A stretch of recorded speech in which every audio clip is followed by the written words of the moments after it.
What is a herbarium? Well, a herbarium is a collection of dried and pressed plants. So if you think of it like a library, but instead of books, we've got plants stuck onto sheets of paper, and then the sheets of paper are put into folders and placed on shelves, and they're all arranged to a particular order, so that if we need to go and find a particular plant again to examine it, we can look in the book and then go and find the particular plant that we're looking for. And the specimens we've got here in this herbarium date back 300 years, and we're still adding new plants every year as well.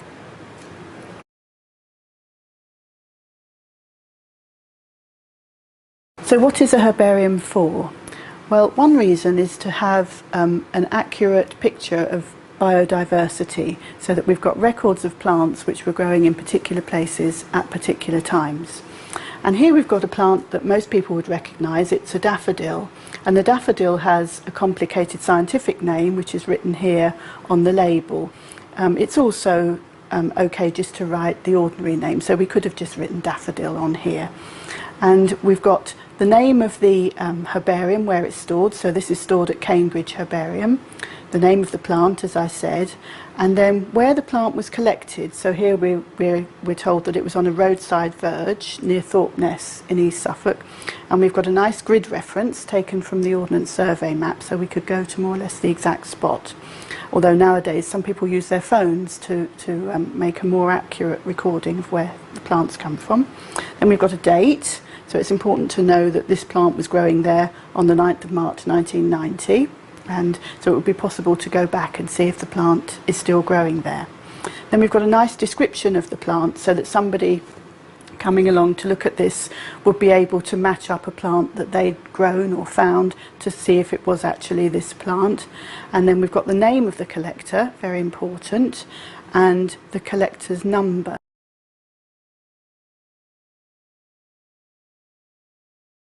It was Professor Henslow who famously recommended Charles Darwin for the Beagle voyage. Darwin was to go as a companion for Captain Fitzroy. The Beagle left Plymouth on December the 27th, 1831, when Darwin was just 22 years old. And he set sail on a voyage that was originally supposed to be for 2 years, did in fact take 5 years, returning in 1836. And while Darwin was on the Beagle, he collected lots of plants, animals and rocks, but the plants were all a gift for his professor, Professor Henslow, back at Cambridge. And he sent back about 2,400 individual plants for Henslow, which Henslow then mounted onto about 954 herbarium sheets. The first specimens that Darwin sent back to Henslow were a little bit scrappy, and Henslow wrote to Darwin saying, no, you really must do better than this, don't send scraps. So Darwin bucked his ideas up, and the specimens that come back later are indeed much improved. And one thing that Darwin actually does is fold leaves back and folds the pinny back on these ferns, because Henslow wrote to Darwin and actually put a little diagram of a fern in the letter with this folded back, so that the fern could fit better on the paper, but also to show both sides. It's very important with a fern, because you need to show both sides, because it's got all these little sori underneath, and they're the bits from where the new ferns will eventually come. And so Darwin has followed Henslow's instructions to the letter and folded this back here, as you can see. How did Darwin collect his plants, and how did he send them back home? All in all, Darwin spent about 18 months on land. He wasn't aboard the Beagle for the whole time. And on his inland collecting trips, he would have carried one of these over his shoulder while he was riding along on his pony.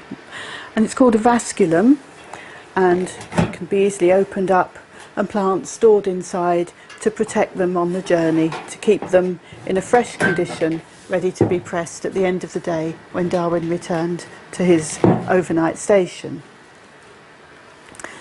This is a plant press. It's a traditional old design, and the top comes off, and Darwin would have placed his plants between sheets of blotting paper similar to this, and then closed it down, and then put another plant in the next sheet, and so on, until he had about 10 or 15 plants in there.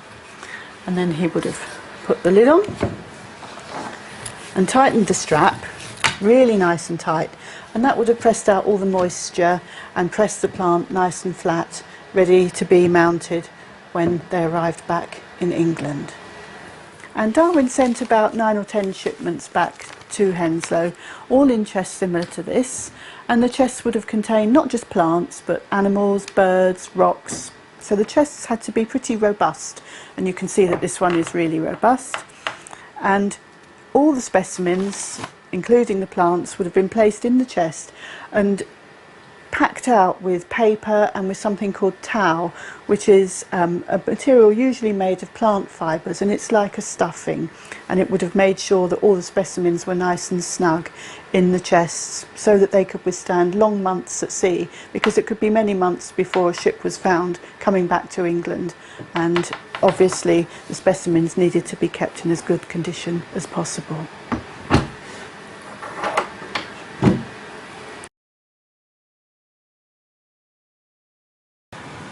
When Henslow received the plants back in Cambridge, he didn't know what all the plants were. Some of them he knew, but some of them came from places like Galapagos where Henslow had never visited, and so he sent those plants to people who had visited those areas of the world. And the Galapagos plants he sent to his friend Joseph Hooker, who was also a great friend of Charles Darwin, and Joseph Hooker named the plants from the Galapagos Islands. This plant here, this is Hooker's writing, and he's named it Scalesia darwinii. He's actually named it after his friend Charles Darwin. What happened to Darwin's plants when they arrived back in Cambridge? What did Henslow do with them?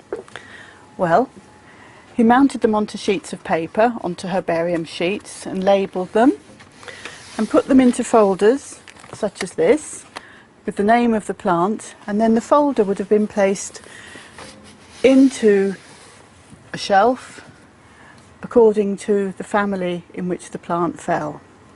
Nowadays, of course, we keep all the Darwin specimens separate in boxes such as this.